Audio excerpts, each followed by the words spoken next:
Welcome to Okay. the VR Verdict Podcast, episode 144, our weekly podcast where we talk about everything VR.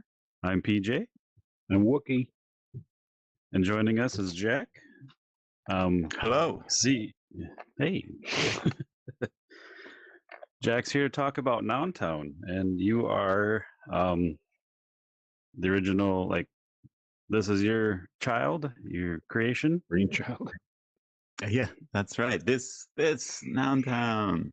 I'm just using the space. We are in virtual reality, right? So we should make use of it. I can't get my face any closer to it. Gorgeous. Please, that's how you learn better. You get your face closer to the subject matter. Yeah, I mean, it's a team effort.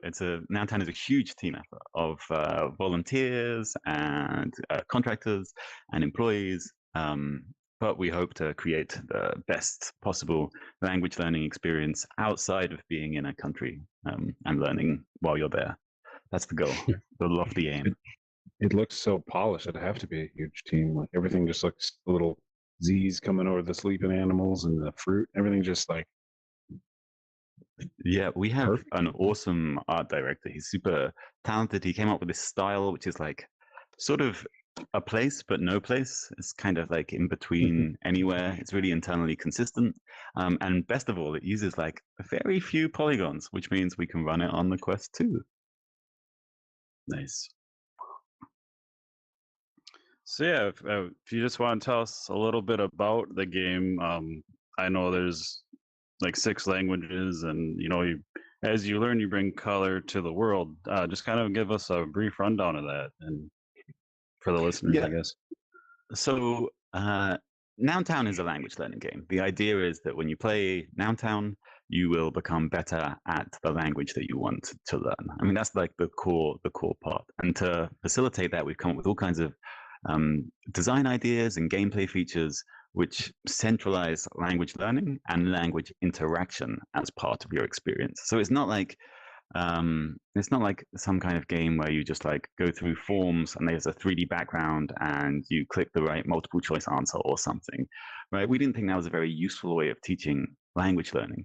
So we tried to create this immersive world where anything you want to know the name of, you can like look at it and it's annotated, or you can pick up the object and hold it to your ear and you hear a native speaker say the word in the language that you want.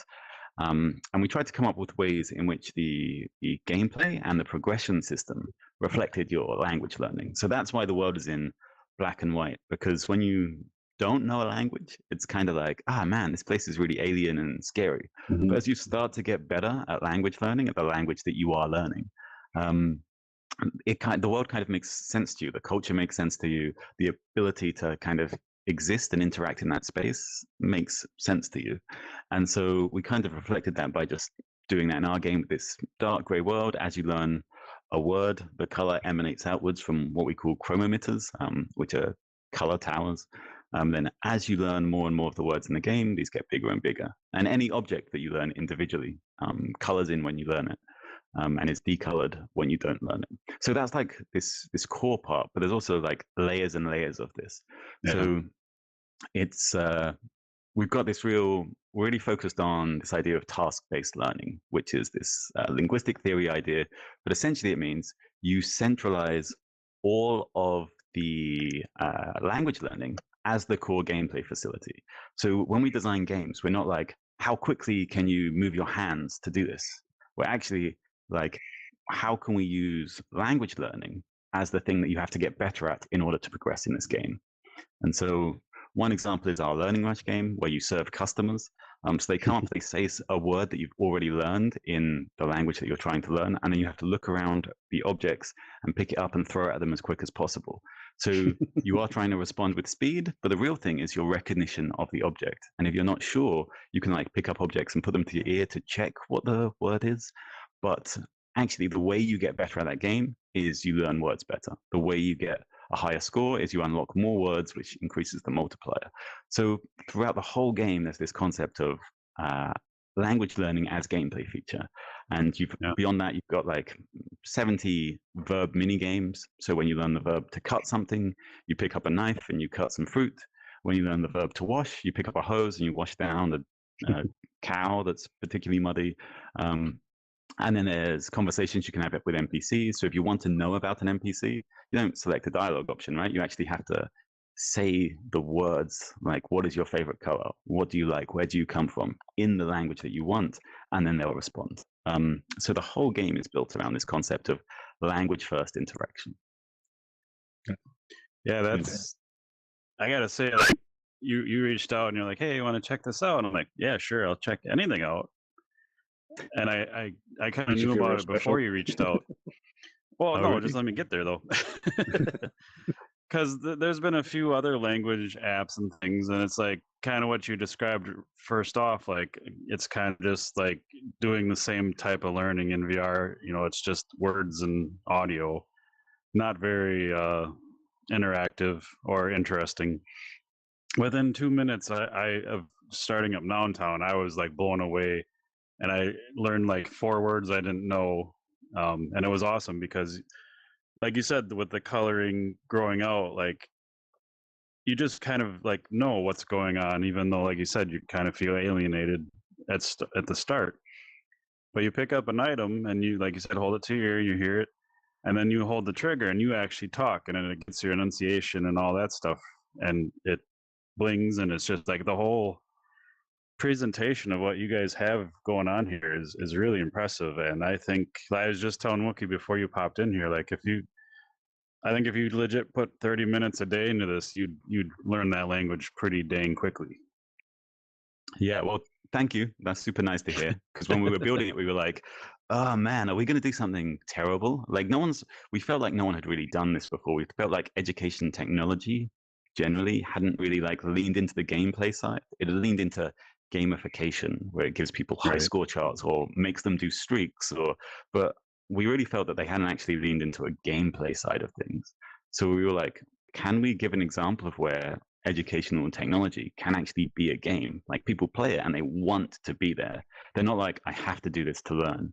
They're like, I want to be in this. It's a fun thing. I feel good when my learning is improved through the world that I'm interacting with. And so it took a little time to think about that. Yeah, it's really cool. And you're like in an area and it's all black and white. You pick up an item and you say it. And if, like you said, there's multiple of those items, like if it's a piece of fruit in the grocery store area, all those light up in the whole area. Is really neat to kind of see that. And just, it's really, really makes you want to keep going. And that's another cool thing. Like, you have a lot of science behind this game. You can just tell, like, I don't know if it's 5 or 6 words. It says, hey, you've learned enough for right now. Come back in like 3 hours. And there's a counter like, you shouldn't learn anymore yet. Let this sink in. If you want to go through like the science behind it, that's really, really interesting. Yeah, I should warn you, my PhD is in virtual reality and embodied cognition through language learning. So it is a very dense and boring 200 pages. I will cut that down and go. That'll be in the after What show. is yeah, right. It's maybe I can sell copies to my thesis. The only person who's ever had more than 3 people read their thesis. So there's a lot of different approaches. We kind of took the approach of kind of trying to put in as many different approaches as possible, because there's a lot of different ways in which people consider language learning works for people. Our overarching one is we aim for communicative competence, right? What we're trying to do is not teach people the grammar that allows them to construct sentences in their head and then try to interact. We're less interested in that. There are like 75 lessons in the game, but what we're really aiming at is this idea of communicative competence, where if you go into another country, you can be like, food, please, coffee and milk. And then from that, you can build on, which is what we think and some theorists think is a more naturalistic way of learning a language, right? When you're a child, you don't say nothing until you can say, Mother, would you be able to pass me the milk, please? Right? That's not that's not how we. And when you're kind of living in another country, Wookiee came out, but other than that, fully developed everything. That's it, right? So when you go to another country as well, most of the time, if you're living there for a long time, you are not coming out with full sentences. You're kind of negotiating the meaning with the limited vocabulary you have. So that's the approach we're taking with this, which is why it's always listening to the words first. It's speech recognition first. It's not reading and writing down the words first, right? They're kind of secondary to this idea of being able to communicate. And that is kind of what really inspires people, right? When you ask people why they want to learn a language, often it's to go to the country, to meet people, to be able to have an experience in that country. So that's where we've led from. And from that, there's a whole bunch of things. I'm going to run through them super quickly. One is the immersivity, right? It's and the context. So learning in a context. And if you take a phone app where you're learning like a bunch of words, they're totally decontextualized, right? You'll learn on the same screen, on the same interaction, the word for beach as you will for courthouse, right? Or sadness, or so. And you're doing the exact same thing in the exact same place. So you don't really form any, like your brain doesn't form any connections around that word. Whereas what you can do in VR is you can be like, well, now you're at the beach and you're surrounded by beachy things, and your words, when you learn these, you'll be able to memorize them. So we've got a sense of context, but there's another layer, which is this sense of embodied interaction. And that stems from grabbing objects, but also making actions with those objects. So there's this school of thought called I think it's the body object index or body object interactions. I finished my PhD about 6 months ago, so I've clearly forgotten all of the information. But I won't tell anybody. Yeah, thank you. Don't tell my supervisor; she'll be so disappointed. But it's the idea that objects that you can pick up and interact with are better memorized than ones that are more abstract that you can't interact with. So, for example, it's a lot easier for you to remember the words for like controller or drink or cheese than it is to remember words like mountain or sky, and even more abstract like justice and honor. So our brains are kind of hardwired to better memorize things that are kind of within our field of touch and interaction. So things that your hands can manipulate. So that's why we made basically all the objects in the game pick-upable and movable, which is quite a big technical challenge. If you think of a lot of VR games, there's not 100 objects in a scene you can pick up and move around. You can ask any dev, like, why didn't you do more? They're like, do you know how much work that is? Yeah, So exactly. Again, I was impressed first off because like there are I won't say hundreds, but there's a lot of grabbable objects in each area. That's I kind of was shocked by that because of what we just said. And it also causes a lot of interaction and problems as well, right? So if you distance grab something and it comes towards you, if you don't do some extra coding, it's going to collide with everything on the way, just sending everything out, which is what happened in our initial release. We only patched that like a week ago. And so there's all kinds of explodes. Right, exactly. There's that learning rush game, and so many people are like, when I grab an object from a distance, it knocks all the other objects out of the way, and then I can't get them, and then someone's coming up to me and they're asking me for like chicken, and the chicken's now 3 meters away, Jack. How am I supposed to get the chicken? And anyway, we've resolved that, and I never want to see the word chicken again. You're traumatized. Right? I can't go back into Noun Town. Yeah, so there's this sense of object interaction, but that also extends to verbs, right? So there's lots of evidence that learning verbs in a second language is better memorized when you do the action. So to learn the word for pour is better if you pick up the object and do a pouring action. That will form the memorization better. So we use that as well. Yep. And then there's some more stuff. There's something called the production effect, which was researched by a guy called McLeod. And he said if you're learning another language, you want to start speaking it, right? If you start like speaking the words, even if you're just memorizing individual words, you need to speak those words for them to form a memorization in your brain. And his argument is that there's something implicit about saying the words that form stronger memorizations. So the act of like manipulating your mouth to produce those sounds makes it stay in your brain better, which is why we make everyone say the words, right? They have to talk to characters, etc. Right. That seems like a missing link from a lot of other better than some, but better than most maybe learning tools is actually having to say it. Yeah, and also it matches quite well with virtual reality because there's this thing in language learning called production anxiety, which is when you're in a classroom, you don't want to try saying the language in front of your peers because you're embarrassed or scared or frightened. Whereas when you put on a VR headset, you kind of feel like you can do what you want. Like the rest of the world doesn't matter. And We hit. some, Oh, go ahead. sometimes I have no concept of that because as a kid in high school in French class, they were saying, the first day the student teacher was like, "Hey, does anybody already know any French, whatever?" And stupid me, there was always these commercials for this bear that would teach you French, and it just had a couple people saying languages on it. I And know this. I said, "Yeah." And I said, "I heard a language or a line on TV once, and for some odd reason, I'm really good at replicating some language. Somebody taught me Laotian once, like an insult, and I still remember how to say it to this day. I just sometimes it triggers and picks up. So I was like, I just mimicked the commercial, and I said, "Je suis la jeune fille," and see, I can still remember how to say that, and that was like 25 years ago. And she started laughing at me, and I was like, "What did I say?" And she's like, "You perfectly said, and bravo on doing it, but you just said I'm a little girl, and I'm not a little girl." And everybody started laughing at me, and I'm like, "But I said it right." It was like 15 minutes of shame, but I was like, "I know some French." Wow. Merde. Congratulations. Yeah, well, you're still getting better, I see. Yeah, hopefully. To some of your points, though, like, yeah, with that, like, you're 100% right, because we have had devs guess, like, hey, when I reach out to them, they're like, "Hey, I don't feel comfortable talking because English isn't my first language," which to my initial reaction to that is, that's bullshit. You know more than one language. You should never feel bad about that, because I don't know any more than one language. Like, that kind of makes me mad that people feel that way, in a nice way.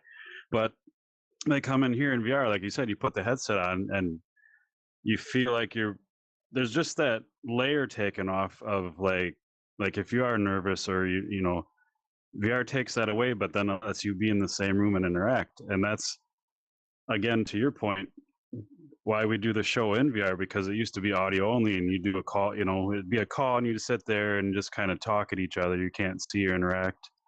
And just these simple hand gestures really makes you feel like after you leave there, you'll feel like you've hung out with us in a room and had an actual conversation, I hope. But it makes the conversation way more lively than just straight up normal talking to each other. So VR really does, close that gap in a lot of ways to bring all that together. And I think with your app and the learning the language, it really does super well with that. Yeah, and there's also like another layer to that as well. So there's like a lot of virtual reality research into exposure therapy. So there's a famous one where people are scared of spiders and they get them in VR and they get them closer to being with spiders. And there's a more funny one where there are undergraduate students who are intimidated by talking to attractive women, and so they got them in and they got them to speak to attractive avatars. And then after some of this process of exposure therapy in VR, they rated their anxiety in real life situations as much lower. So not only could they approach those things in VR because the anxiety was lower, but that transferred over to the real world. So it's kind of a way to safely practice things, which you then transfer those skills into the real world as well. So there's almost two layers to it. One is you feel less anxious, and then two is because you can experience it safely, you then feel less anxious when you take it into the physical space. That's awesome. Yeah. So yeah, that's another part of it. And a big one, a huge one, is motivation. We were like, how can we show language learning? How can we experience language learning in a way that isn't just you've moved on to the next class, or congratulations, you got 3 correct. And so that's why we have colors, and the color is intrinsically linked to some graphic effect, but also some life on the island. So as the color stems outwards, an old flower stand will suddenly have someone that stands there, and you can learn colors based on interacting with her florist flower stand. So like different things get unlocked as you progress. And also that extends even to conversations. So you can ask the characters questions, and as you ask them more questions get unlocked, and also your relationship with them builds, and they unlock more chat options. And that also allows us to go from formal dialogue when you talk to a stranger in many languages to informal dialogue. So as you ask them more questions, it unlocks more chats, and those chats start off all formal, but by the end they're relatively informal, as if they're your best friend. Nice. That's really smart. I gotta say, I'm kind of a mumbler. Wookie can attest to that. So What's that? You were mumbling. once I learned that, Again. what'd you call me? You're mumbling again. Once Should I I get closer? learned that, once I learned that in your game or app, whatever you want to call it, like you had to hold the trigger down and say the word and enunciate. I'm like, oh, I'm gonna have a problem with this, and so far I haven't had a problem. So that's kind of amazing to me because I've again other games and apps with like voice commands and recognitions. Sometimes there's been a problem, which helps me learn to get over that. But yeah, I haven't had an issue with you yet with Noun Town yet, so that's pretty cool. Great to hear. You'll definitely find some. Not like I'm trying to chat people out of not buying my game. Buy my game. It's great. But it like speech recognition is very difficult, and also one of the big problems is kind of where you choose someone is right or wrong, right? Because not only are there many ways to correctly pronounce a word, like in British English, bath and bath are like the same word, and both are valid pronunciations. But it's also like different. If you, what's a good example? The idea that you have to say like a word with a masculine or feminine article before it. So like in German, das and die, and that even has neutral as well. You have to kind of, when we get that back, we have to compare what someone has said, what we think they've said, with what we're looking for, and then decide whereabouts is the error. So if they're like saying like maybe that will give us multiple e's in the word the, and then we're like, do we want to consider that as correct or wrong? Because it is correct, but it's also like not how you would naturally say it perfectly. So where is the line between right and wrong, and how can we draw that? And that's been a tough thing for us to work out. Yeah, that's an interesting challenge. And we definitely get it wrong in places. So if you notice that, there's a report button to be like, we think this word is too hard. I did get that once saying that, and it was a quick, painless thing. Like normally, like that kind of pop up stops the game, and like it's a whole thing to fill out. Yours is real quick. Hey, this didn't seem like maybe it caught on report or whatever. Like it was really nice. The one time it happened to me. Well, thank you. The first time it happens, you're like, this is nice. The 50th time, you're like, this is the worst game in the world. 1 star on the Quest store. Well, you know what? It was really interesting. I remember having some discussions with some of the other developers on it, and we were talking about. So what you do is you go in one of the learning spaces, you learn 5 words that you're told to learn, then you go up and test them on the kiosk. And it then goes through those 5 words, and you have to do speech recognition correctly. And one of the developers was like, do you know people can cheat on this? And I was like, what? And they were like, you can like go up and the kiosk will show you the word that you have to learn. And you can just like walk into the space, pick up the object, listen to it, come back, and then say the correct answer. How do we prevent this? And I was like, we don't want to prevent that, right? We want people to find ways to learn and able to get through the game. The outcome is not they successfully get 5 on this test. The outcome is that they learn the words, and the test is a way of reflecting that. And so with Noun Town, it's really interesting because we're trying to like not put in constraints on people's interactions so that they can learn in a way that's best for them, but also allowing them that space to explore things, which is why you can kind of skip any word if you're struggling with it. You're like, okay, I think I've got it, but I'm just going to skip it. So it's quite different to a normal game where you kind of put artificial hurdles in front of players that they have to surmount. It's kind of a softer way of interacting, I think. And I think that's smart because if you got stuck on something, you're just like, you know what, screw this, I can't progress. I'm not coming back to this app. Because I've seen that happen. So that's good. Give the user the choice to police themselves. Yeah, that is it. It's people that are in charge of their own learning, right? Because the outcome of Noun Town is not complete the game. We want them to feel confident in a language. And so people can do what they want. That's what our Noun Town motto is. And good luck to you. And I'm interested, like, because like you said, like Noun Town isn't really like anything, but it feels like a place. Like the design is very unique, where you have these areas to learn things, but then you have this airship you go back to, like just kind of the whole setup? Like, how did you happen upon like, or decide on like, hey, we have an airship, and then there's the town, and the interaction between that? Like, how did that come to be? Yeah, so we always wanted to. It really started with this idea of bringing color back as a great way of exploring and depicting language learning. And we always wanted an island for it to be situated, and we wanted people to feel that they were in this place, and we wanted to put life into the island, kind of like, I don't know, Stardew Valley, Harvest Moon, Animal Crossing. We wanted this feeling of being in a location, and that location responds to you. So the idea of the island and the places was always there. We also wanted to kind of come up with some explanation as to why you needed to learn this language in the game. We didn't want to make it too heavy, but we were like, there has to be like some kind of reason why this place unlocks as you progress.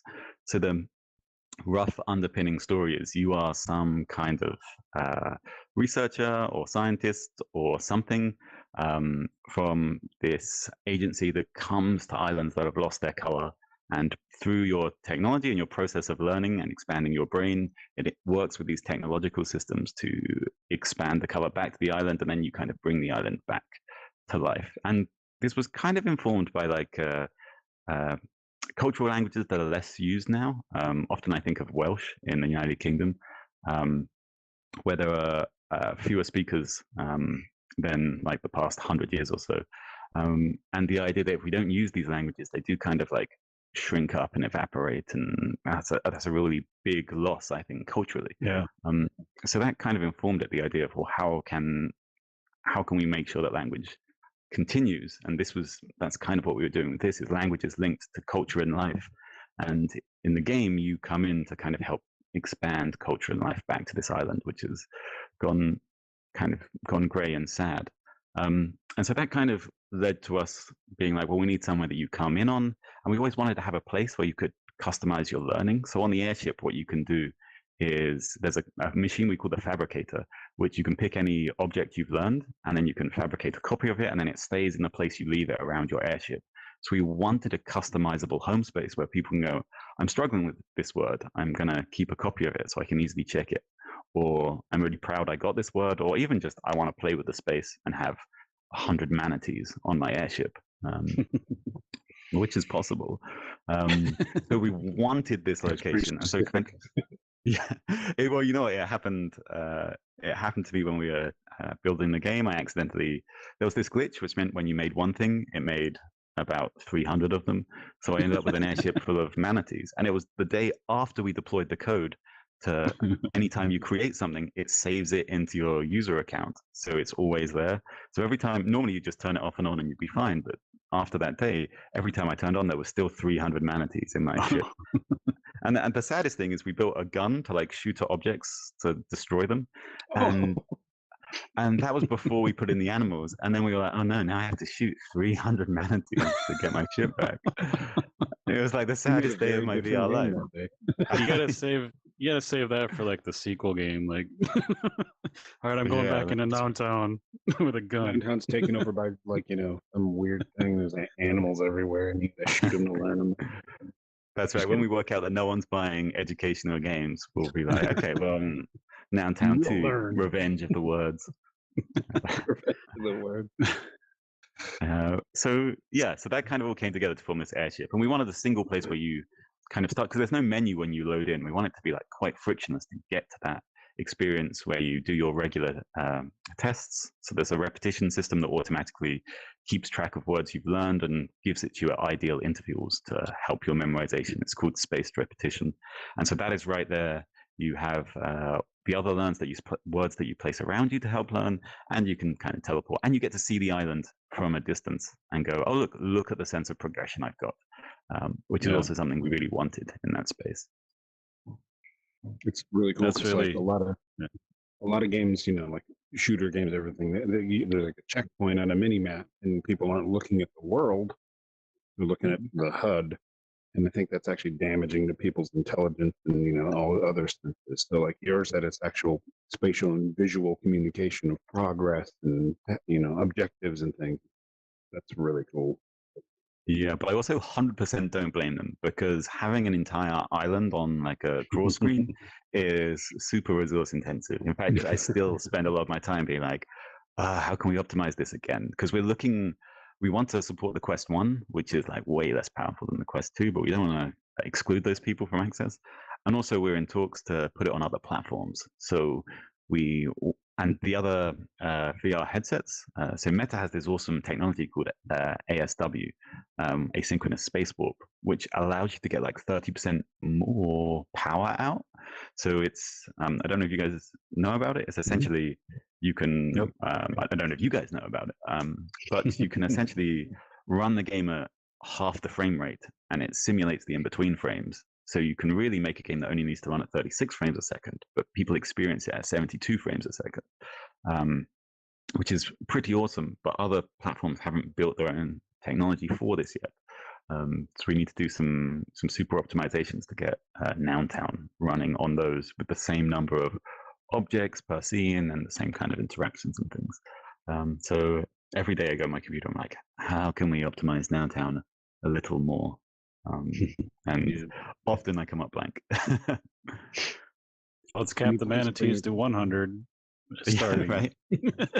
How many manatees is too many manatees? That is the question I ask myself every morning. Normally we hear triangles, triangles, triangles. With you, it's manatees, manatees, manatees. Yeah. Well, you know, I actually.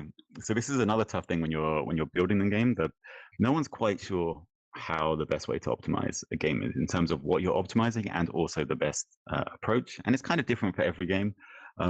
So we actually push a lot of triangles on screen, even though it might not look like it. When you go to a whole island, that's a lot of triangles. And so what we consider the most painful thing are batches, which is the number of the times the CPU asks the GPU to produce an individual object. So in Noun Town, sometimes it gets up to 1,500 batches, where the game's like, okay, you need to draw this, you need to draw this, you need to draw this, and also you need to do this 36 times a second. And so what we're trying to do is get our number of batches down from 1,500 to more like 200, and that will speed things up. So we feel in our game it's quite naturally low in triangles, so we're roughly okay. It's our batches which are a problem. So triangles and batches are the big quest limiters. Gotcha. Batches the same as draw calls? Yeah, exactly. Yep, and set pass calls as well. So the game, like a flat screen version, or is that? What was the question? Any plans to make like a flat screen version to play on a Steam Deck or on a PC? That is exactly what we're doing. Thank you for turning us into our marketing question. So, sponsored content. We just announced our desktop version. We're calling it desktop or isometric because we plan on bringing it to Steam and Steam Deck and Switch and hopefully Xbox and PS4. And that's interesting because we designed the game with VR in mind. So we're like, how can we keep the benefits of Noun Town with removing the hand-based interaction and the sense of space? So a lot of the, like in VR, for example, we have like chop something, wash something, fly, and you're actually doing these things. Now we have to kind of make more abstract interactions for those, which is quite interesting. So how we're designing those is different, and it will be interesting to see how people respond to some of those differences. Hopefully, they think they're interesting and motivating and stimulating enough that they still kind of feel that embodied response to some extent. But we'll see. Hopefully, it'll be out in July or June. So do buy many copies. That would be great. Just 10 that's each. good. Yeah, two's good. Thank you. That's great to hear. Like, obviously, I'm into VR enthusiast and want everything in VR. But both Wookie and I, like my wife and his girlfriend, can't play VR just physically. Like my wife can't even have the headset on. Even if she's just sitting still, like for 10 minutes, like she'd get a headache. She gets a headache or like she gets nauseous at some movie scene. So it's very unfortunate. So it's neat to have games go from VR. Like we see games start out on VR, come to VR, but and we've seen a few start in VR and then go to flat screen, which is kind of more rare.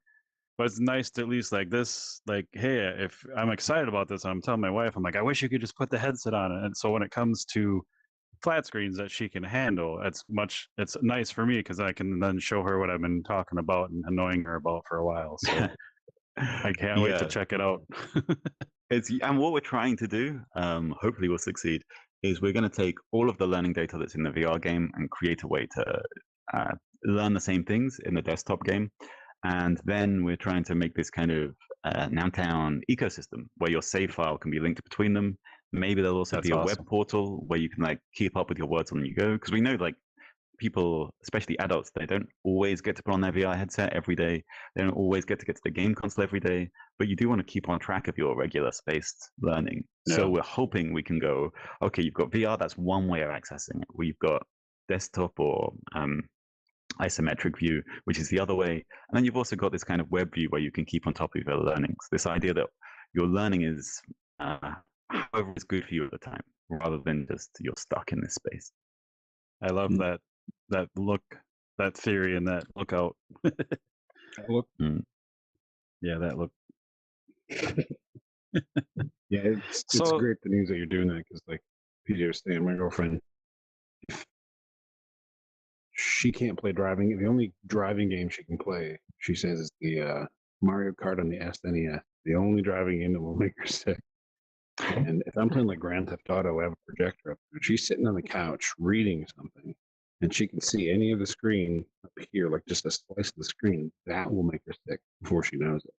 Like she's not even watching the game. She's just in there. She has to have like one of those reading pillows with like little arms on it. She puts that so she can read. She has to have like a shield. Oh, that's yeah. Well, you know what? Someone was doing when I was doing some research for my PhD. Someone was telling me about it was a difference in the sexes between how we perceive distance. And men typically perceive distance using the put more emphasis mentally on perceiving distance between the convergence of our two different eye perspectives. So in VR, that's mainly what we fix, right? We put some lenses in front of your eyes, and then it helps you understand the distance that you're seeing. That's why we think of this as kind of 3D. Whereas apparently people born as women, place more mental emphasis on shadowing and the kind of structure of shadows to recreate 3D in their brains, and therefore why there's a lot higher amount of VR simulator sickness for female players is because that is not really accommodated, right? That's a game design choice rather than a property of the technology. So there's kind of this implicit sexism in the design of VR headsets and how they work. That's what I got told. I haven't researched any of that, so whether it's true, I don't know. But she was another researcher, and she was telling me about it. So it seems like that sucks because shadows are one of the hardest things to do in games. So like, if you're already pushing that limit in your shadows, you got to tone those down. That sucks. That's interesting. Yeah. I mean, I probably should have double checked that before I came on a platform and told everyone about it. No, but people can find that. Research your own research. Head to Google Scholar and type in some things. But yeah, right, it's sad. Kind of my next question was, with your background, like, how did you, for Noun Town, like, obviously we kind of described like why you're doing it in VR and then looking at other options, but how did you personally like get into VR and programming? Like, is this your first app game, or have you done a few others, or like what, like where'd you come from, mister? You invited me, man. I came from like this decade. So I've always been like into programming things since I was a kid, like back when the internet was like young and mysterious in the early 2000s.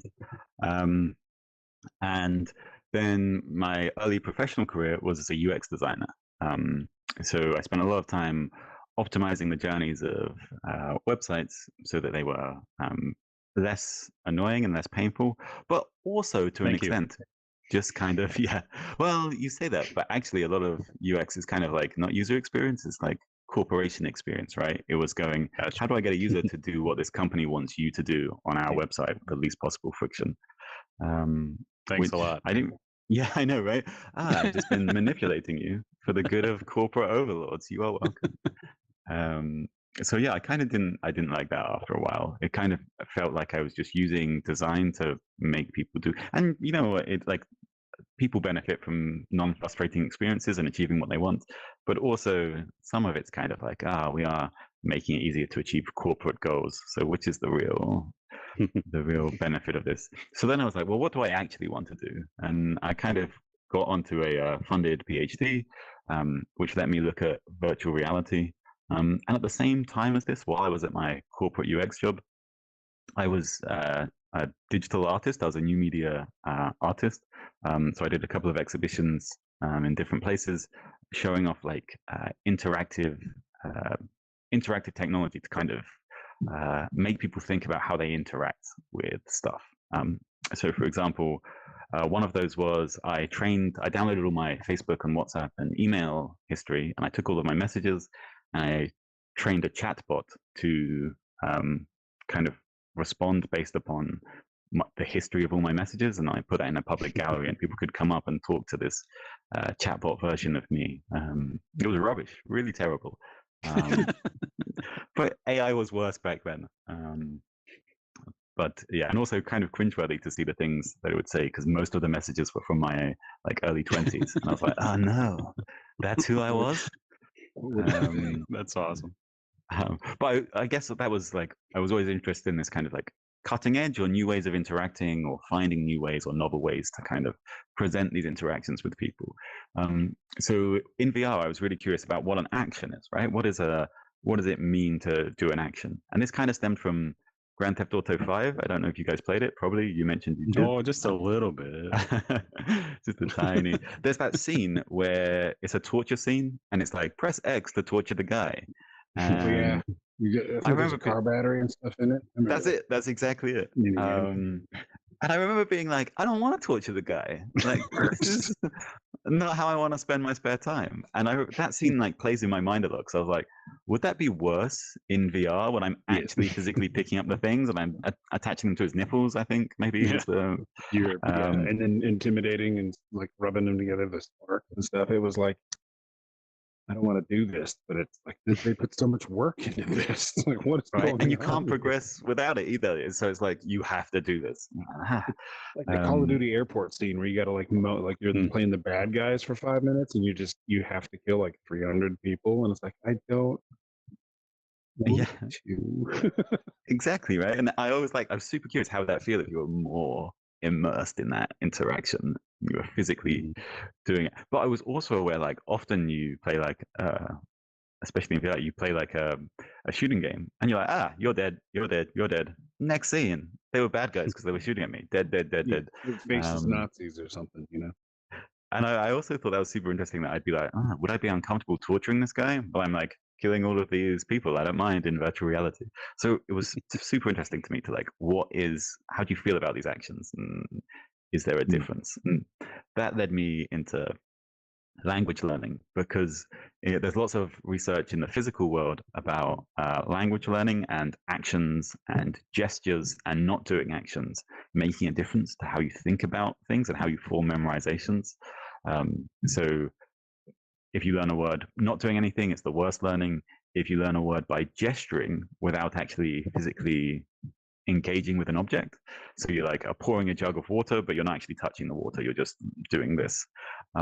Compared with an action, which is picking up the jug and pouring the water out, there are different kind of memory traces, I guess, or memory experiences. And I was wondering if I could use that and put it in VR and see if there were any kind of differences or distinctions. And that would kind of give us some clue about how we cognitize our embodied hand-based actions in a virtual space. And that research, while it was going on, led to Noun Town, because I went down this language learning VR rabbit hole. And I did while during the PhD, we got to do master's modules. We got to do academic study for months in different subject areas. One of those for me was applied linguistics, which kind of led into this, talking about language skills. Led into this. And then my research kind of said, okay, actually, actions are important in virtual reality. They do, at least in the small studies that I did, they did show a difference to not doing the actions, which means they are meaningful. And the actions were also different from gestures, which means when you think you're interacting with a virtual object, or when you are interacting with a virtual object, your brain treats that as different from just doing gestures without that virtual object. So that kind of, one, answered one of my big questions, but two, led into the design of Noun Town. And so Noun Town was based upon that curiosity about what VR can do, what is thinking in VR, what benefits does thinking in VR do, or the design of VR experiences for thinking, and also how can we best do language learning using technology. Computer-aided language learning is called in research. Nice. It's in depth, but fantastic. I hope you guys all actually listened to that part. Right. I'm so sorry. So many times when I get interviewed on these things, I'm like, here is a very long rant about No, 5 minutes about. That's It's super the stuff that interesting. Yeah. I think people would notice a lot of that, like intrinsically, but sometimes they don't have the curiosity to fully explore it, and they're just like, "Oh, that's weird," and then let me go shoot that guy. And the dead body, I'm going to keep shooting it, or something. But it's a special kind of person, you, that would be like, "How is this affect? Like, what's that whole next step?" That's pretty rad. Yeah, a guy with a lot of spare time. That's what you need. So Yeah, It does help. Focus, just be like, not lose track of any of those esoteric thoughts before you complete your little investigation. It's crazy. Yeah, 4-year investigation. So I'm curious. So Noun Town launched in December on Quest 2, and then was it 2 weeks on Steam VR after Yep. that or so? Have you Yeah. had anyone like content creators or just someone personally sending you a message saying, "Hey, I've played this every day since it came out," and just start talking another language? Here's what I learned. Have you had anything like that yet? And no one has come up to me and spoke the other language, which is super disappointing, actually. But we have had so many people be like, this is really making me memorize stuff. This is helping me learn. I couldn't learn before, now I can. Words are sticking in my brain a lot stronger. And surprisingly, we thought this would be very good for beginners, but what intermediates have said is, one, I get to pick up novel new vocabulary. 2, it's fun to just practice what I know. And 3, when I talk to the characters, some of those sentences I've never heard or experienced before. So there's actually something for me in the interactions with characters. Nice. So it was nice to hear that it's like going across the spectrum of language ability. And just if like some of the reviews we get are so like complimentary and kind. And we've also got like I know everyone probably says that. We've got the best Discord community. We've got about like 7,000-8,000 members in there. And Nice. people are so passionate and interested and engaged, and they're sympathetic to what we're doing. And we'll do something stupid and they'll be like, guys, it's okay. You're trying to make a new way of learning. So it's all right. You've done this stupid thing 3 times in a row. So it's just great. Discord is so interesting and has become such a support tool for devs, from what I gather, like, because we talked to a lot of devs obviously, but it is so interesting that it, basically a chat thing which has been around for a long time, but just giving the devs like support in that channel to like directly communicate, like with indie devs especially, like it's just so insane how that's grown over the last couple of years to me. Yeah, and ours was very deliberate. Like when we started working on it, we were like, we're going to have a Discord, which is where the team is going to do all of our communication. And it's going to be the same Discord where people can come talk to us. So like anyone who's working on Noun Town is in there in the same place where the community is. And That's so awesome. we can have those conversations. Yeah, it felt like it made sense, right? I want people to feel like their experience and their experience of the game is super valid, and what they say is really interesting and useful to us. And also, when they say nice things, like that makes our day. When people are like, "Oh, this was a great experience," it's like it's not like I would love if gamers knew that, like, for these small studios, like what they say, we get to see it, and when you take the time to like leave a nice review, it kind of like brightens up everyone on the team's day. We're like, ah, great, it was worth it. We're not just pushing this into a void and no one's engaging with it. So that's why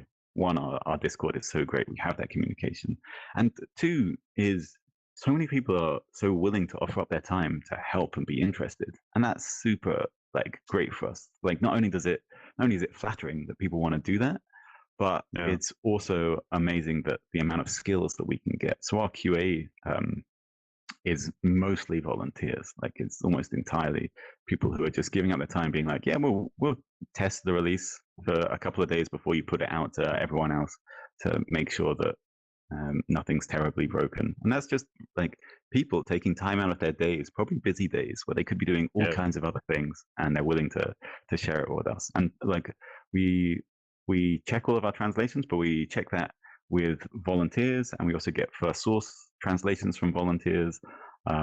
So like everything has this contributions from the community at the heart of it, and that's like super nice for us. That's awesome. I say that, and I'm like in like 200 discords, and I like time is a thing. Like there's a few that I make sure to check in regular, but the rest it makes me feel bad sometimes. I'm like, I haven't talked to them for like 4 months. Like, yeah, we do notice. We're like, where's that guy? He was so passionate like 6 months ago, and then you're like, is he dead? I hope he's okay. Yeah. I'm like, Yeah.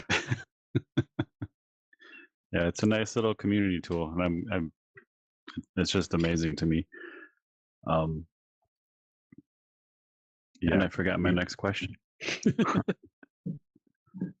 I could talk about Discord for another 4 hours. That's So I remember what I was going to say, and so I often with anything with any app trying to make me learn shit,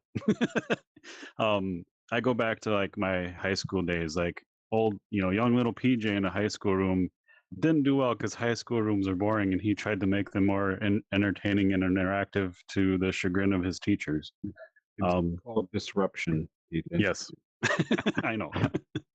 But I had a Spanish class, and I was just telling someone that I spent most of Spanish class in the hallway because of my disruptions. Yeah.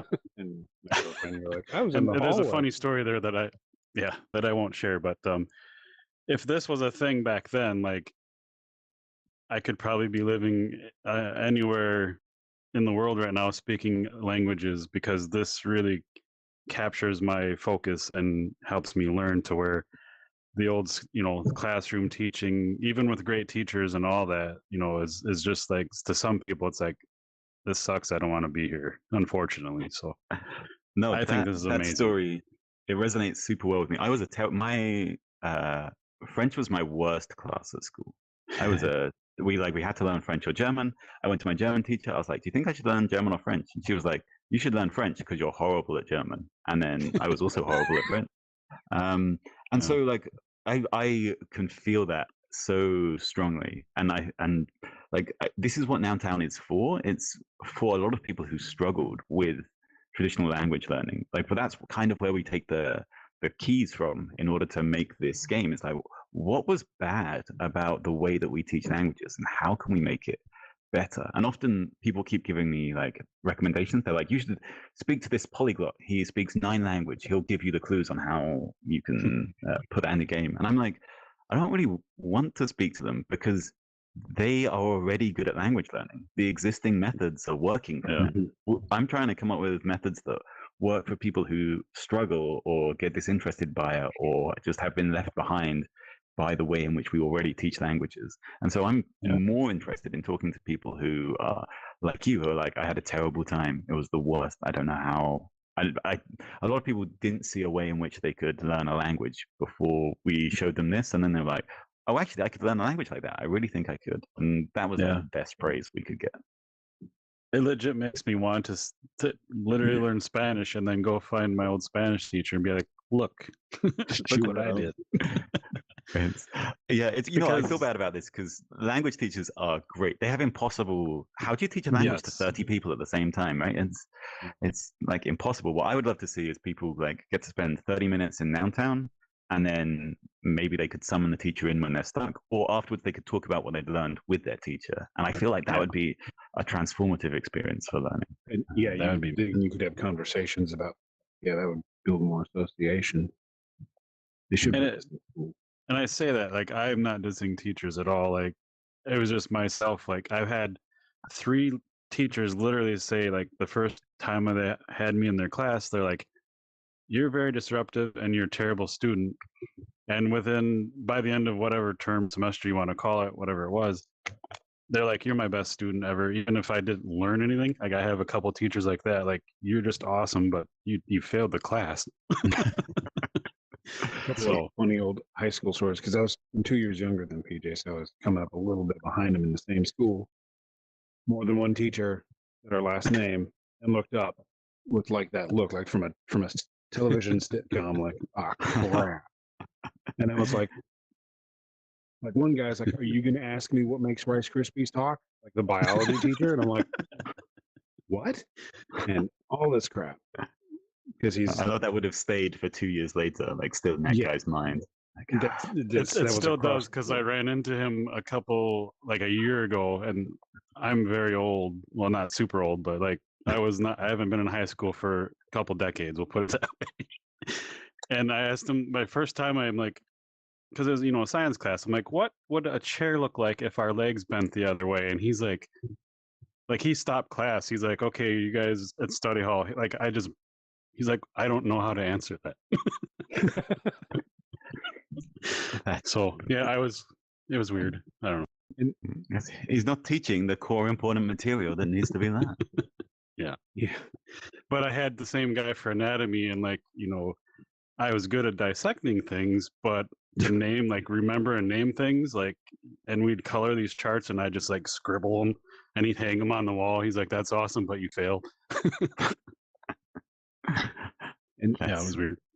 Bringing it back So to yeah, language and gamification. In that French class where I made an ass of myself by saying, "Je suis la jeune fille," I'm a little girl. Bonus points if anybody remember that. I got so good at French, and I don't know if it was the teaching method. The student teacher was hot. Maybe I paid attention. I don't know.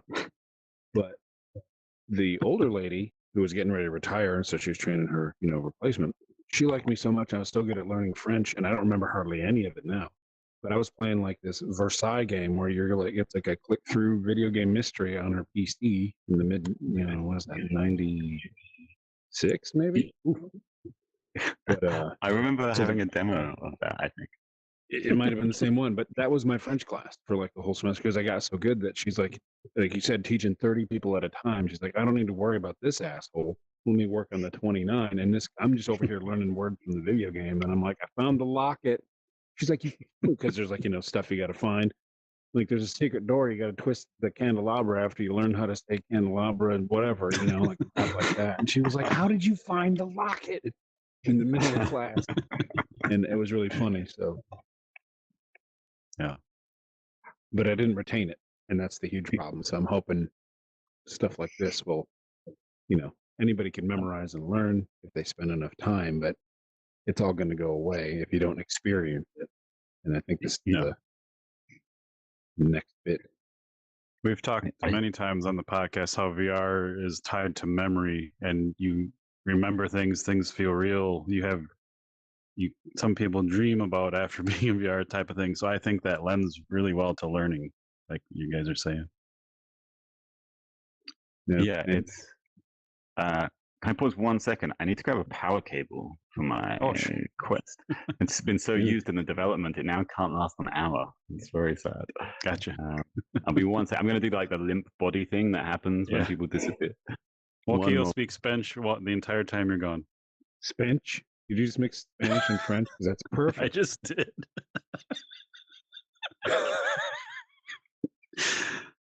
It's too early for this. Spanish. I'm a Spanish teacher, which I don't know if I want to bore him with another story of high school, but then that's where there was a lady that taught French and Spanish. So I had her for Yep. Spanish and the other lady for French. I was taking both in that 2-year span because I was only at the high school that you graduated from, like 2 years.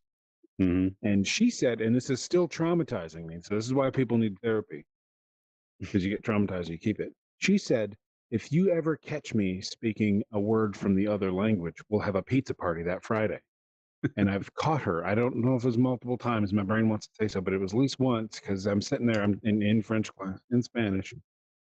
And she says something in French. And I was like, that's French, bitch. And she was Funny. like, it is not. And she was so mad because I kept catching her. PJ just invented another language you need to put in Noun Town. Sure. It's called Spench. It's a mix of Spanish and French. I'm pretty sure my dad speaks that. I have some terrible memories as a child of him That's saying awesome. definitely the wrong language in the wrong country. Just being in the back of the car, being like, why aren't these windows tinted? How can I not escape this situation? Haven't invented those little pull-down visors yet for babies. They need those for like teenagers to hide from their parents in the back of the car. Don't look at me. I'm emo today. But the VR and learning, and this is going to sound weird because Americans, and I don't really want to condone gun violence because it seems to be on the rise, but we first started playing VR, we're playing that Pavlov game that everybody's played a million times, I'm sure, and we had to figure out how to reload the guns. And the big light machine gun thing especially was like, where do I put the belt? It was really wicked. But some games have a certain gun that is in a lot of video games. And we had some interesting times with some neighbor people. So now I own a gun and I really wanted to, but I bought the fancy Spec Ops gun because I was like, well, I need something that's going to maybe get me to the gun range to learn how to use it. And I picked it up and I knew how to reload it before I knew how to disassemble. I didn't read the manual and I was like putting the things and I was like, how do I know how? Oh, VR, because you're pulling the bolts back. Like this one's a really weird, it's different because some of like the M14s, you just pull these things back. And thankfully the games had the little marker. But I was like, I just picked it up. I'm like, holy crap, because you got to pull this handle out and it turns it into a lever and then you got to pull that back. But my brain was like, I do this for this gun. And I was like, did I just relive a memory from somebody else? It's like the Matrix. The knowledge was just downloaded into your brain. Yeah.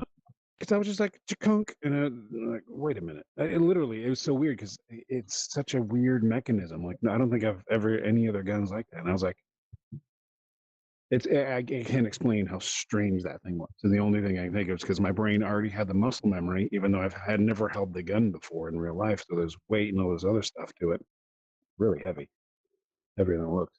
And then just the fact that my left arm was like, oh, you just do this, and it's just like, where did that come from? It still weirds me out. So VR repetition, it feels like you're in the moment. Like it's not just a video game. You're actually, the chair is actually here in my visual space. So I think there's so much more learning VR could do for learning. So I'm excited that PhDs have too much time on their hands at some point in their life are just making it work. Yeah, and that's the interesting thing. Is like the question now is not if it works, but what it works for, and also where we can make it better than the real world, and whether that's accessibility or cost or just like much better learning outcomes.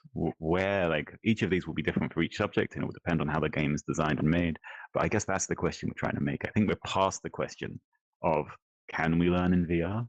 Will it be good for learning? But what is it good for? How do we make it good for this subject? And like you said, with like, the Welsh language shrinking and stuff like that. I love languages and I love the historical things on that stuff. If somebody would say like, if you uproot your life, move over here to Wales, learn as much as you can and make some sort of little VR role-playing game about Welsh history so it teaches people, like mixed teaching in with the game, I'd be like, yep, I'd do it. I would totally do that. Like, to keep the language alive is like a noble pursuit, but then to help people learn it and then to find out all those neat things about a historical culture, all this stuff, because some of those words in Welsh are like, what?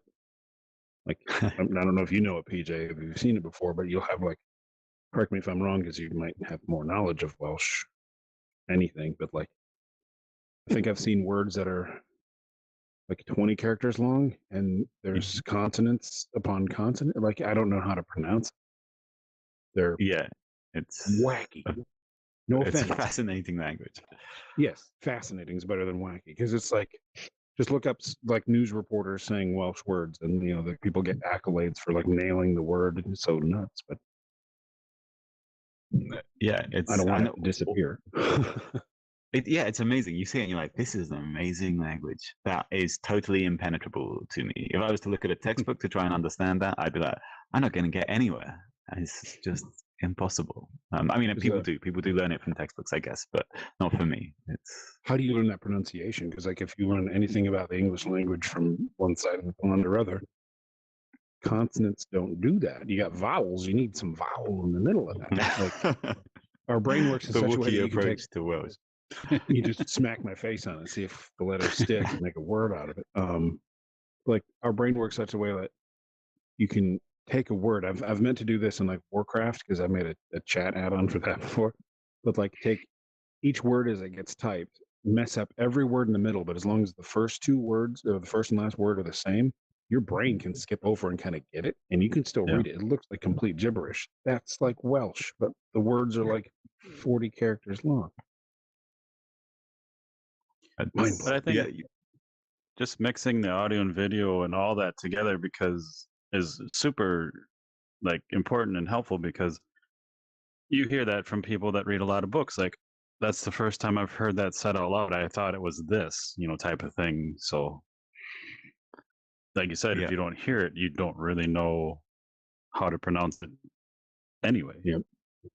That's that famous Simpsons bit when Marge is like, run like the wind. And Lisa's like, it's wind, Mom. And she's like, oh, I've only ever seen it. But yeah, it happens especially in second languages, right? You're like, is this the right thing? Yeah. And that's why in Noun Town, actually, for every object, we have like 4 speakers. So every time you pick it up to your ear, you'll probably hear a different speaker saying it because we were like, we don't want you to just hear it once. We want you to hear it from how lots of people would say it. That's awesome. God, that's yeah. I think you and the team are doing amazing work with this. Like, I feel like we say it a lot of times on the podcast. Like we're gamers from growing up and stuff. So that's how we got into VR. But apps like this that teach things or bring humanity forward or culture forward more than other types of gaming have really reached me more than just straight up like a shooter in VR. Like these things interest me way more than games ever have, and that's weird to me, but it's also awesome. So yeah, it's nice. It's nice for us to use it as like a thing like, we can feel good about ourselves. We're improving humanity, but also like I feel that it also presents so many novel types of interaction that we have to try and solve and try and present to people.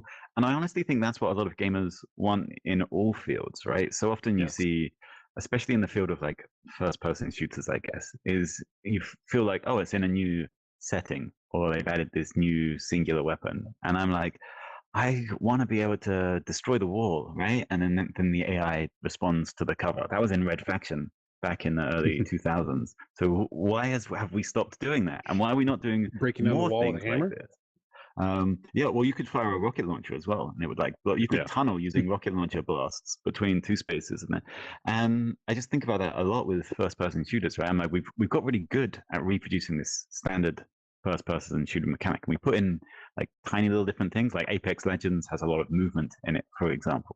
But I really want to see for me, one of the amazing things about Noun Town is that we had to come up with whole new ways of interacting that we weren't expecting and had to try and solve those. And some might be a little clunky, some might feel very intuitive. But it's nice it gets to ask those gameplay questions, right? But so often I feel like games are not, especially AAA games, are not really asking those big gameplay questions. And I think that might be part of what is stimulating as well, right? Is you go, Noun Town, that is weird. And some of it's weird good, some of it's weird bad. Whereas a lot of games are just like, oh, it's quite good, but quite safe. And I wish we had more more weird, you know? Yeah. And I mean, I know I remember Noun when we Town's stopped playing Call focus. of Duty so much. We stopped playing Call of Duty so much. It's kind of exactly what you said. It was like Call of Duty Ghosts when the Xbox One first came out, and you get it on like the 360, and you'd get a free copy of it for the next console. And the only thing different about it was they added like a knee slide. You could run and then hit crouch, and you'd go sliding for a ways. So you could skip across a doorway and shoot while you're sliding or something. That was it. It was kind of like, what? And then I don't think we played it. That was a short run. And there's one, I think we played like one of the other Black Ops games. But Yeah. where's the ingenuity with all the money going into that? Right. Yeah, that's it. And that's maybe like a very ignorant thing for me to say. Maybe there's huge things that go on behind the scenes that make a smoother experience that I don't understand. But I want something like that feels, I want something that feels weird to me. That's what I like in games. Is I open it and I go, this is different. I mean, or beautiful and very story driven. But I like to pop the headset on, just encounter something I've never seen before, and I love the feeling of not knowing what the hell's going to happen, you know? Because like in a normal traditional game, Call of Duty, I'm going to do these missions. As great as it is and as fun as it can be, I've done this. Like VR allows you to you're literally popped into a world with a lot of titles, and you're like, okay, what the hell am I? Why am I here? Where am I? Type of thing, and you just explore. So it's really. And I have a big complaint about the Meta Quest interface, for example. So as soon as you put on the headset, you're essentially greeted by like a flat world that you can't do anything in, and then like a UI, like a flat phone menu UI, and you're like, come on, this is like, why am I not seeing like avatars of my friends moving around in the virtual game that they're in to the right hand side, and I can go over to that and look at it, or like the games in my library are like 3D representations that are playing out a little in front of me, or like why is my interaction in this basic space not spatialized? Instead, I've got Steam on a headset view, and that is, I'm sure that's great for a lot of people, but for me, I'm like, come on, we've built space, right? We've built space, and we've built this thing where we can do stuff. Let's use these parts. The original Rift Home was awesome because you'd have the game titles on a table. You could pick it up, put it in a console, and it launched the game. It's like, that was awesome. Why did we take that away? I'd spend time like organizing the games to look like it was lived in, and the thing with the TV and the table there, and you'd pick up that game, and like, that was so cool. Yeah, you know what my Rift Home is like super weird. There's this giant like turtle that's like floating in the air up here, and there's a dinosaur whose head is half out the floor, and then my stuff is floating in space out the windows. And I'm like, great, I'm glad I can do this, right? Because this is, I don't have to arrange it like my house in the real world. I can like, yes, I can put like laser targets outside the neighbor's house and shoot because it's VR. I can do what I want. And it's super cool. I really love it. Every time my Quest loads into Link mode, I'm like, oh, my home. Yeah, I wish we could bring some elements of like interactivity and gameplay into those things. Weird VR. I love weird VR. That's my, as long as they work. Because sometimes I load into Steam VR, playing across the VR desktop or virtual desktop into the PC and stuff like that, and you load into Steam Home and everything's like stuck and frozen half the time. Like, sometimes it works fine. Sometimes I'm trying to get into a game and it's like, I don't want to troubleshoot the menu here. As long as that stuff works, the UX thing is okay, and I'm all on board with that. No, that's true. We have that trouble a lot developing because we have the Steam version, so we switch between runtimes, between like the Oculus runtime and the Steam runtime, and Quest headsets and an index. And the whole computer is just like, what are you doing? Why can you not just pick one VR thing to experience? Why? So yeah, Steam is quite problematic for us sometimes in terms of easy VR that's bug free. When it works, it's the best thing ever.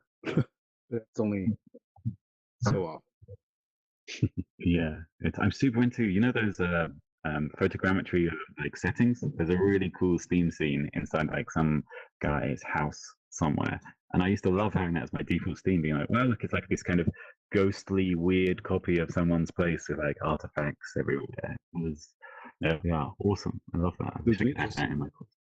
Yeah, something in the Oculus Home had like photogrammetry stuff if there was like a museum. And the girlfriend again, she's like she has to sit in the front seat of the car. She'll get car sick, that kind of thing. She put it on to put the headset on. I'm like, easy now. And she was like, just thought it was so neat. She kept like, turning and spinning around. I'm like, this is not going to end well, but she was having fun. She's like, it was worth it. And she spent like a couple hours and like sitting there by the toilet in the bathroom, and it was just night ruined. But she was like, that was so cool. But she can't do it. It sucks. That does suck. We need to work on the shadows. Then we'll see that. Yeah, on that same topic, like I think it's Drift Space VR. It's an app where people can just upload like their captured media.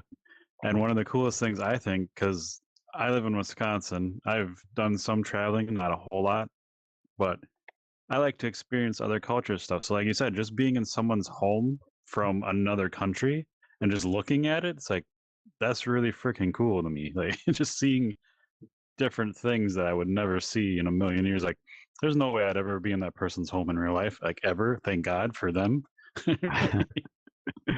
This guy again. Why is he? Just to see how like, just layouts and like knickknacks and things, like it's just interesting to me. It's really cool. It's photos of Sweden, and there's like a lot of like, it looks like a carbon copy red house. If you've seen that, like a lot of them look very similar, and they're like just deep red.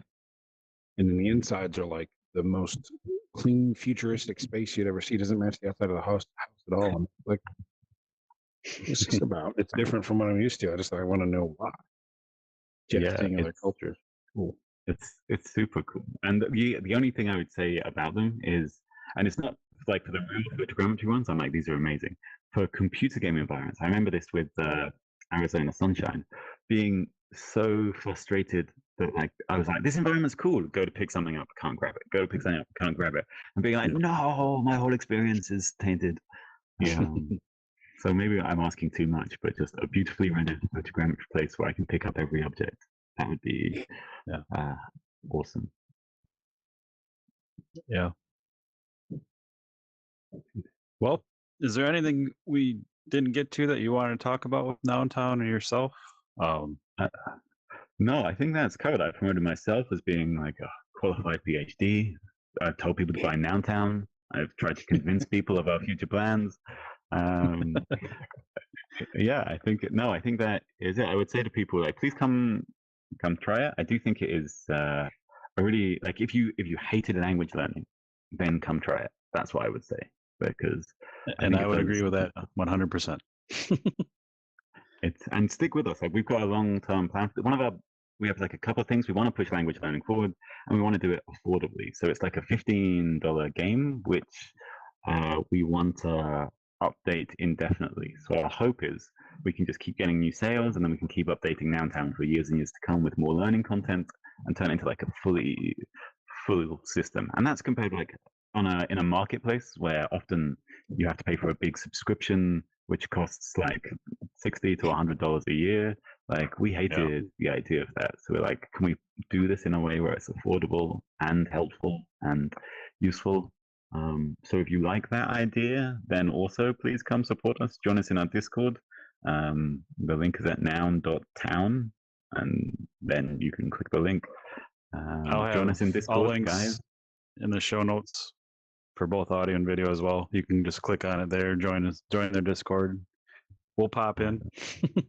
Please you do. interrupted the group hug. Yeah. Maybe we can like do this. Nice. Or like a kaleidoscope swimming thing. I have to make some interpretive like dances. The Mario game. Yeah. These, I don't know if you chose these avatars out of necessity or speed, but I think they're great. I think you really like. There's a lot of character that comes across with like this. See, like we get a mix. Right now. but I still want to leave them in there after we've updated and we don't need it. It's going to be like a special character avatar. But like the best time we've had, like some people just rip on them and won't even like join us because of it. It's weird. And Yeah. one guy we had on, I always forget the name of games. What's that Asian RPG, the anime one? I see it on Twitter all the time, and I retweet it. Oh, Dyschronia? Yeah, Tales of Dyschronia. Sorry, Dyschronia something. Oh, you're thinking of I'm really No, bad it's with got names. G in it. Isn't it Meiji? Ruins of the Magus. That's the Ruins one. of the Magus. Yes, we had Something like the dev from that on, and he didn't go. We were in a different space, and he didn't go make an avatar. So he was like a cube head with pill hands, just kind of like this, and his interpreter had like an avatar. So he would be, it's Japanese, and he was the most animated person. It was the best time awesome. to see him go like, like when he's thinking, you could tell he was like crossing his legs with his hands, and he was so animated with nothing. And I was like, And then he started wow. doing moves from the game. I'm like, all right, we have to do all the Street Fighter moves. Like, Yeah, he was explaining fighting moves. Yeah, and he's like, super punch. yeah. Just a little imagination. That's it. Yeah. I think a little goes a long way. I think photorealism is often quite overrated. This is what I'd like to do. I'd like to take all the AA studios and be like, take your AA like super realism budget and spend it on weird stuff to put in the game. Creativity. Yeah. Like for That me, would be my don't steal this, anybody. I don't know. As far as I want to take avatars, I want to put a marker in the game where you just kind of draw, like you don't take your head off, but you just draw your face as you see it in your camera and hit OK, and it goes away, and it's just like drawn on your little orb. That's it. Oh, man. It reminds me of the Joker. Actually, it's kind of sinister. Scroll on your own face. Yeah, just crayon. Oh, I'm the Joker. But you're right. That probably would be a shortcoming. I know we're trying to end the podcast here, but I just want to run something by you guys on this topic. Because you see like enthusiasts, air quotes, VR enthusiasts, like, hey, I've played Half-Life Alex. It's ruined VR for me. I can't play anything else because nothing else is as good. I'm like, that's a complete rubbish statement. I think it's, and I'm going to be a bit of an ass here. I think it's like personal creativity and stuff. Like, take a game that has terrible graphics, but it's fun. Like, your mind should fill in the hard, rough spots and just allow you to have fun with that title for, to a point. Because we talk to devs and we help share their games and stuff. And then I see people like attacking those games. I'm like, I've had more fun in that game than I have on a $60 game on my Xbox with a very nice setup. Like, you can't tell me that game isn't fun. And it's just like, maybe you're just a boring person. Your imagination can't help People with that. I don't know. Does that sound ridiculous? Expectations get in the way. You got to manage your expectations. So yeah, we have like a lot of we have some critical reviews, and some of them are very fair, and others I feel like that's different to what we were presenting, and so there's a gap between the expectations and the thing that you've got, which is always a shame. But I do agree with you, and also I think that one of the big things about virtual reality is like as soon as you're in, you want to touch and grab and move and interact with this. And games that kind of trade that off in response for just being attractive is very sad. So I think the reason people like Alex so much is it's super interactive and also gets to be beautiful. And one of the big complaints people often have are things that are beautiful, but then not interactive. And I don't know, like Gorilla Tag, for example. Everyone loves Gorilla Tag, and those graphics are from the PlayStation 1. So it's like, I think a lot of people come on board with that. And even the weirder things, I definitely think some people struggle with and then unfairly complain. Like someone is trying something totally new here, so maybe give them some more slack. But I just think if every VR dev looked at themselves and went, how can I utilize the fact that we have hands and we can grab things and we can do whatever we want to the world and it doesn't matter, right? Because you can reset it at the push of a button. Then we'd have like a world of really interesting VR games that can only be made in VR, and that would be super, super cool. And some of the one I think about a lot is, have you played Brass Tactics? Like you Love that see game. the focus of the other person's head and what they're looking at. And I love Yeah. that, right? You don't get that in another game where you can look up and see where the other person's head is looking at the battlefield. So you can do secret tactics because you know they're not Yes. looking this I way. was just gonna say, because growing up with Wookiee, playing split screen games on a You look TV, at the like we screen. both could tell each other just without even looking, just know where they're at and how to go kill them. It's the same Yeah. with that the brass tactics. You kind of look where they're looking. Oh, they're not looking over here. Sneak attack time. Like I haven't played that, but is that like an RTS where we would all be playing on the tabletop? Yeah, Yes. exactly. So like you're doing your moves over there, and if I can like, oh, what's that? And then like sneak my spies over here, and they're in the shadow. That would be such a cool Yeah. idea. Yeah, that is it. And the other thing, what is that thief game? Some kind of 2 words begins with P. You play like a criminal doing raids or something. I can't remember. It's on normal desktop PC, and they made a VR version of it. Anyway, I was playing with my 2 friends who were on their PC, and they were like facing where they were facing and shooting the bad guys in their field of view. And I was like turning around, looking one way, shooting over my shoulder, throwing grenades behind my head. And the ability to like break the sense of focus with a sense of interaction Yeah. is unique to VR, right? You can't do that on any other medium. So let's get more games where you're like having to look in some direction but do something in this direction, right? That's a cool thing. It's funny because we play No Man's Sky a lot, I was just gonna say and it. I play VR 100% of the time when possible. So you'll see me running through the lobby going like this with my hands, and everyone's just like they're like a robot. Yeah. And they're all like Player pointing hub, at you like the Nexus or whatever is a VR. player hub, and PJ's run around and you're able to do your hand motions, and it translates to the other game. It's not just like in-game animations, and everyone else doesn't. They're just standing here like this. The look crowd around PJ, and he's like grabbing them and like touching. It's weird, but everyone's like, "What is he doing? Who is this guy?" That's it, right? And how can we use this? How do we use this to make better games? When looking through reviews and things, and I look through reviews to see how players are reacting to games. I don't care what people like review games as because I have my own opinions. But I know they're important for devs, so they're But for VR, it's like those are N64 graphics. I'm like, yes, they are, and I fucking love that. Like that's all VR needs is N64 graphics. You just get in there and let your imagination do the rest. And if the game's fun, you're gonna have fun. Like I don't know. Weird. Yeah, no, we hear that a lot. When we were developing it, a lot of like comments on Reddit, which were some of the meaner ones, were like, why have you got this PlayStation graphics? And I was like, have you tried pushing 200,000 triangles on to 2 screens at 76 frames per second, both of which are higher than HD resolution? Like it's really difficult. And also like you can make it look really beautiful. Like look at Darth Vader, for example, the Darth Vader experience. But the size of the face was like this, right? And then it was like walking to the next space and it's like this. And it's like there are real limitations, but I don't think they have to be like negative ones. Like I think things can be stylized. I do worry that maybe people are going to get like a bit too bored of this quite cartoon shaded style just because it's the only thing that we can really afford a lot of the time, as in like graphically afford. But I do think people look back on this as a time period. Like you look at PlayStation 1 graphics and you're like, okay, it's you can tell by the blocky textures and the weird, like when you get up close, the straight lines kind of become bent. And there's like this real aesthetic style there. And I feel like the Quest 2 era will be marked by a kind of aesthetic style a bit like this and Job Simulator and kind of what we can do with the technology. But yeah, I think it's a fascinating time, and it really does upset me when people are like, it doesn't look like Half-Life Alex. Why would I play it?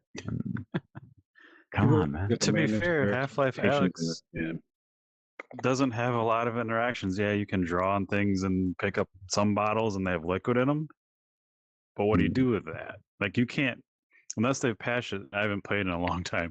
You couldn't even melee things that were stuck to your face. So if you ran out of bullets, like I should be able to do something here. Like, yeah, that's true. You know what I did? I remember seeing the thing that made me fall in love with it was when one of those like face hugger clones jumped to them and they held up a chair and it hit the chair and they threw the chair out the window. And I was like, this is what every moment of every VR game should be. Is like this whole interaction with the world and the outcomes. I hope we get there soon. We need to make a Waffle House brawl game where you grab the chair and flick. Right? That would be great. And also, like, I think if we move away from realistic styles, we can do like super unrealistic things, which would be awesome. Like having 10,000 people that you're fighting with. You know, like that Matrix scene in Yeah. Matrix 2 when he's fighting Rubber like a Neo. billion. Yeah, exactly. Right. Suddenly he turns into a robot. Yeah, doing that in VR, super, super cool. And you could do that with lower graphics but more agents. Weird story about that. I was going to 3D animation school when the movie was coming out, and so was like, the second Lord of the Rings movie had just dropped, dating me. So everyone was like, CG computer graphics animation is awesome because Gollum and everything and Weta and digital. And then Rubber Neo came out, and it like slapped every one of my like classmates in the face. And they're like, "You got to take this seriously." It's like that was really bad. You know, I know someone that worked on that, and he gave me like a really like normally like you talk to these people and like something has gone wrong, it's not well perceived, and then you talk to people behind them and they're really like smart and interesting and they give you really logical reasons of why it ended up like that. And he did tell me, and I've totally forgotten. But when he told me, I was like, oh, that makes sense. Yeah, that is a shame that it ended up like that. And it's always the way where you're like, yeah, this is not great in the end. Like, yeah, because then Spider-Man did the same thing as well, I think. Like the Spider-Man film that came out around the same time ended up looking super rubbery. I don't know what it was. I don't remember which one that was. Maybe it was the Andrew Garfield. I don't know. Time is so hard. It happened in a generation. I think that'd have to be the first run, of Spider-Man. I don't remember. Yeah, time.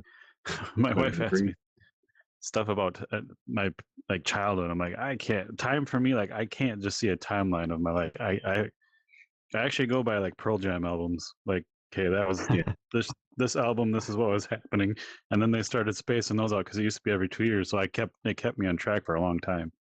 And then they started spacing them out. I'm like, time's lost to me now. It's good to have a touchdown. Yeah.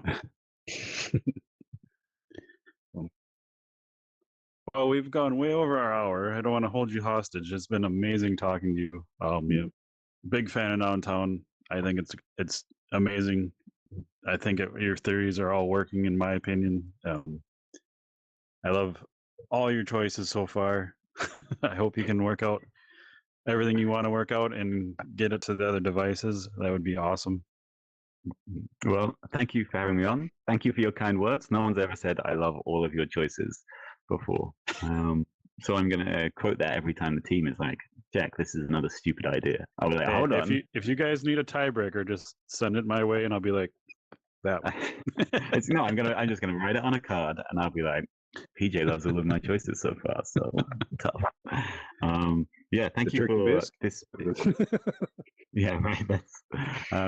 Yeah, thank you for your podcast as well. I love that you are doing this in VR, right? Making use of the medium. It's super cool. It's nice. It's much nicer than a Zoom call, even though I can't see your faces. I can imagine, and you're both so handsome and cool looking. Yeah. I'm putting that on a card and it's going on my fridge. You guys have twin cards. Both sides. One side's PJ like all of my decisions and choices, and the other one's like, Jack thinks I'm handsome. Yeah. Thanks for making that weird. But yeah, and if you guys ever have like updates, you want to come back and talk, we'd love to chat some more. Yeah, maybe by then I'll have learned most of Spanish. Yeah, we can just do this in Spanish. Although I'm learning Japanese in it, so we'll have to talk cross language. Maybe I'll switch. My girlfriend, I can't wait for your desktop version. She teaches herself language. She knows a bunch of Japanese, and she's been learning Chinese at the moment. This would really be right up her alley. Yeah, because Chinese is hard. Yeah, she's got pen pals in China and Weibo and things like that. So it's super impressive that she's able to like string sentences together and correct herself. This would really probably help out a lot. Yeah, I hope so. Let me know when the desktop version comes out. Do let me know. I want to make sure that it does. That's our big thing, right? I know we're ending the podcast, and we tried to end the podcast like 3 times, but I Well, you love hang up hearing first. whether it works. Yeah, right. I should have let my battery drop out. Just The chaos. We don't know when the podcast will end. Awesome. Well, thanks again, Jack. It was super awesome meeting you, hanging out, hearing your stories. yeah, anytime. See you again for Noun Town 2 in 2035. Anyone watching, listening, all the links to their Discords, the game, all that stuff will be in the show notes. Check it out. Come back next time when we find out if Wookie is a little girl. Say it. Je suis la Juvie. Close. That's damn close. Je suis is I am. La June There means you go. young, I believe. And then June is La June Fille. F-I-L-L-E, I believe. There. Still Hopefully you've learned something today. Thanks everyone for hanging out. Catch you next time.